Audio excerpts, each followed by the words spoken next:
Hi everybody, Scott Kelby here. We're on location live at Studio 75 down in Seminole, Florida. We're doing another car shoot. We've got a really cool car. It's a BMW 650i, and we're doing our standard setup for our detail shots. For our close-up stuff, we're using the Prio light with a nice long strip back, and it works really, really great.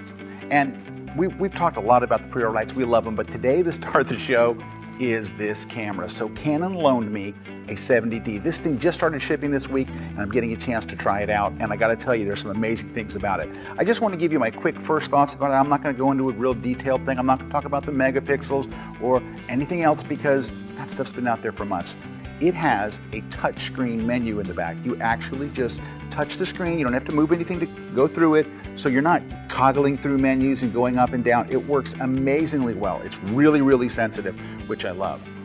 Also, the quality of the image on the screen is fantastic, and this little swivel, the ability to do that lets me do all kinds of neat things. We can actually take it. I've been shooting cars with holding it down low. I've been putting it literally on the ground, mounted on an F plate with a ball head, and I can just shoot and shoot, and I can see it so perfectly through here. So this stuff right here, I love. I can't wait to try this for sports.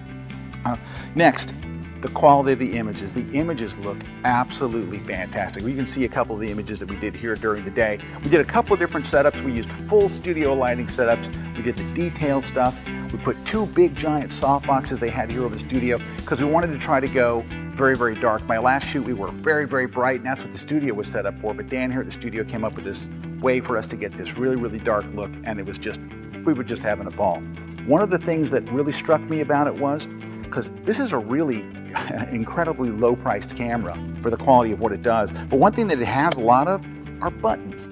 That's one of the things you normally find on more expensive cameras. On less expensive cameras, you're always digging through the menus for everything. Here, there's buttons for everything, so it's incredibly accessible. You're not digging through the menus nearly as much. The things you're going to use the most, the things you're going to use most often are all right here. So what would I change? Well, if I had to whine about anything, here's what I would whine about. The touch screen, it has some amazing features. For example, you take a shot, you can scroll through them right on the back of the camera like you would on your smartphone. You can pinch to zoom to check sharpness. Here's the gotcha. When you first take the shot, unless there's some setting I don't know about or I couldn't find it in the manual, you can't pinch to zoom. You can only pinch to zoom once you hit the playback button. Then you can pinch to zoom and it works like your smartphone. So that was the only thing that kind of, The other thing that I would have to say was, there's a really weird setting in here. If you're a studio photographer, I'm just going to tell you to save you the problem. If you put a flash on here and you use that live view mode, it won't fire the flash. There's a little setting in there that you have to go and turn on that enables you to use any other flash like a Pocket Wizard or a Prio light or whatever. But it's a little nitpicky thing. It seems like the default should be any flash trigger would work, but it's set to only Canon flash triggers. Outside of that, I really can't come up with anything else. This is an amazing, for the money, this is insane. And the video features alone, the guys in my video department, they wanted to play with it before I got my hands on it. They lost their mind. So there's your first look at the brand new Canon EOS 70D live on location here at our car shoot.